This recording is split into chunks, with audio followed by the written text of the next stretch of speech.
that have plagued our existence and caused us to live short of the peace, joy, happiness, and abundance that we were all designed for and we all inherited freely. But most of the time, we don't even know it. I'm going to read you something real quick out of A Course in Miracles. Revelation induces complete but temporary suspension of doubt and fear. Revelation induces complete but temporary suspension of doubt and fear. How many times have you had a moment? Have you had oh, I see it now? And in the midst of seeing it, the fear and the doubt leave. Because your eye is on the truth. Because in this moment, I've become conscious of a truth that I've always known unconsciously, but lost sight of, lost awareness of, wasn't given attention to. I was plagued with doubt and fear. And then when I gave my attention back to the truth, the doubt and fear had to exit. It's one or the other. It's always going to be one or the other, because light and darkness can't coexist. They can't cohabitate. They can't dwell together. They can't even hang out together. One, the light, exposes the darkness for the nothingness that it is, because when the light shines, the darkness flees. When the light shines, the darkness is no more. Revelation induces complete but temporary suspension of doubt and fear. The doubt and fear only stay going as long as you give yourself your attention to truth. When your attention, when your conscious efforts once again kick back in, when you start asking questions and you start thinking that you don't know and thinking maybe so, the doubt and the fear will come back. And you'll get upset with yourself. You'll start talking crazy to yourself, start thinking that you never had it, will never get it, and something's wrong with you. When really, it's nothing wrong with you. It's just your attention once again has been swiftly taken away. Once again, you've been knocked out of the meditative state of truth. Once again, you've allowed for your mind to be wrapped up in the things of this world. Once again, you've allowed for illusions to become your focal point. And because illusions are in front of you and illusion is what you're giving your mind to, it is delusion that you end up falling into. And it's just the natural flow of everything being birthed from the mental. When I give myself the truth, truth is what I receive. When I give myself the truth, truth is what I experience. When I give myself to truth, truth is all I have.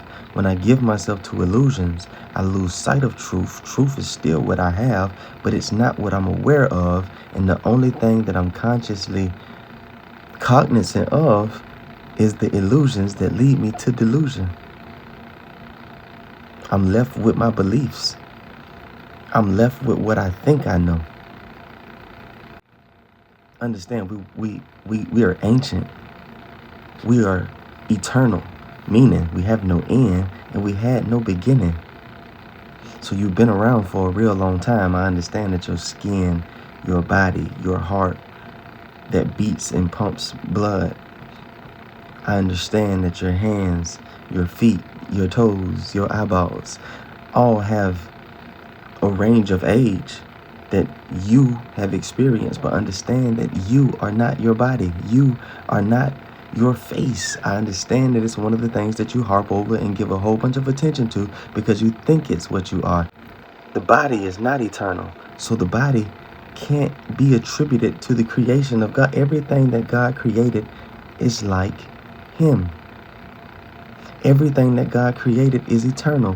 If it's not eternal, it wasn't created by God. It was made by man. If you turn around the food, something that you ate today, whether you're conscious of it or completely unaware, something you ate today, if you flipped it over and looked at the back of it in bold letters, all caps, says bioengineered food. And bioengineered is just a sophisticated way of saying man-made.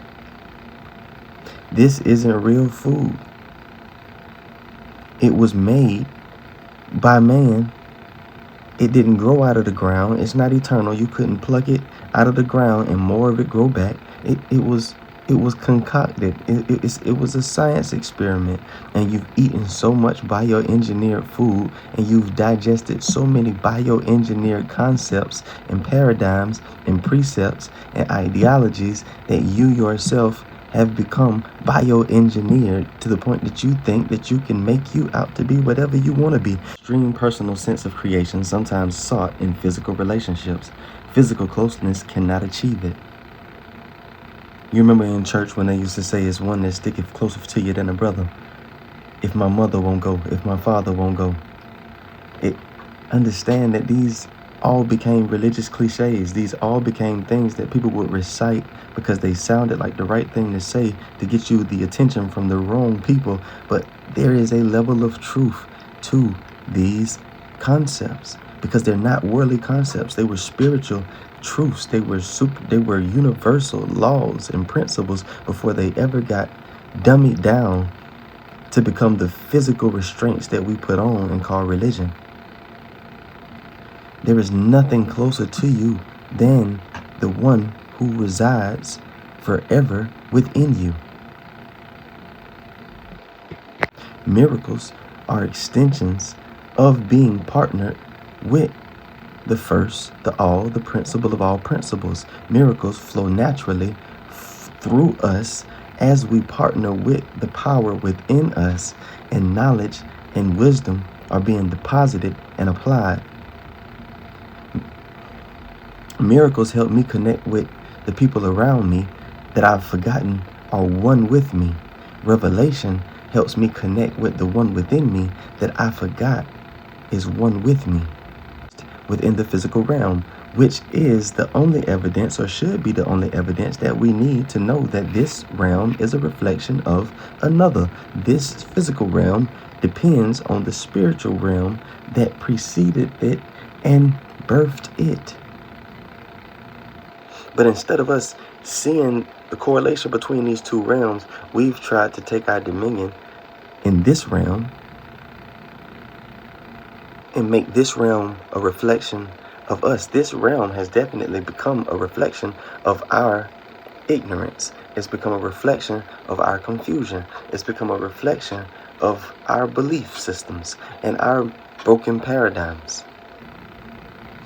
And that's why this world will never end until there is a collective readjusting back to the knowledge that is within all of us, being awakened that this realm is made and depends on the spiritual realm, and this, nothing in the physical moves without spiritual power.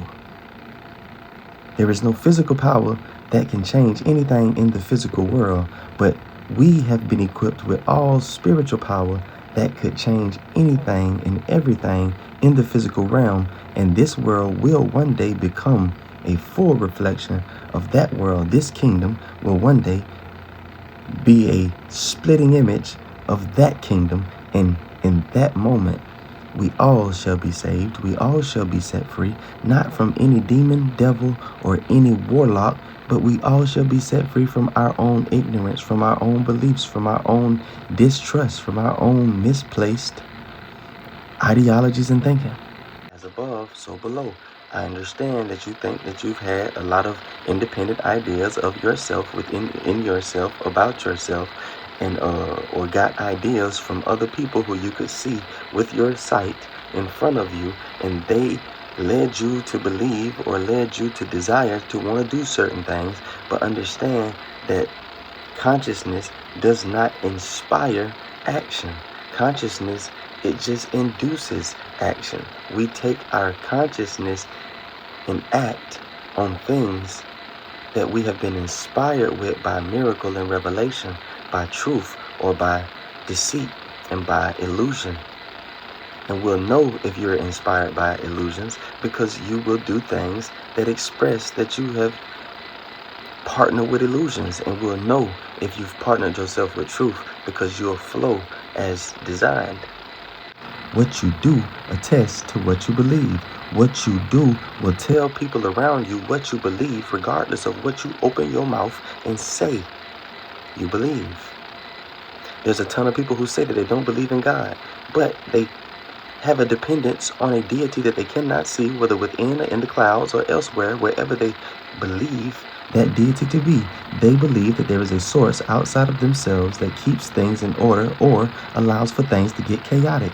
For you to say that you don't believe in God, for you to say that God failed when your mother died, for you to say that God should have saved such and such and so, and then say that's why you don't believe in God, that's not even a true belief in not believing in God.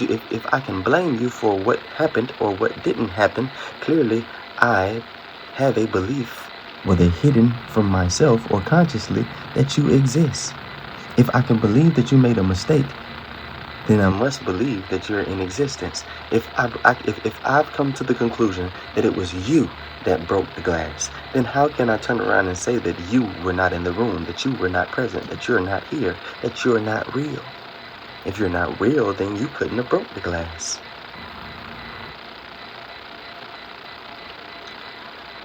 What you believe is whatever you choose. Your beliefs are a choice. Your beliefs are a choice. I understand that you think that your beliefs were developed because of things that happened and didn't happen.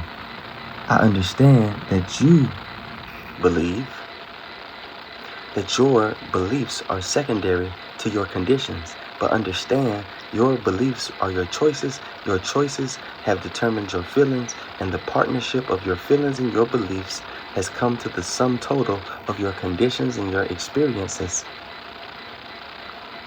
I'm gonna run that back. I understand that you think that your beliefs are because of your prior and present conditions. But I hope that you will listen and hope that you will be a student today. Matter of fact, scratch that. I know you will be a student today. I declare that you will be a student today, unbiased, no longer defending your dysfunction, but looking clearly at this picture of yourself and asking inner guidance, asking your Father, asking your source, asking God within, I am, show me the real me so that I can move forward in knowledge and in truth and in power and have impact.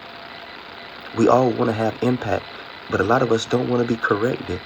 And it's the things that we won't allow to be corrected that destroy our ability to impact anything positively.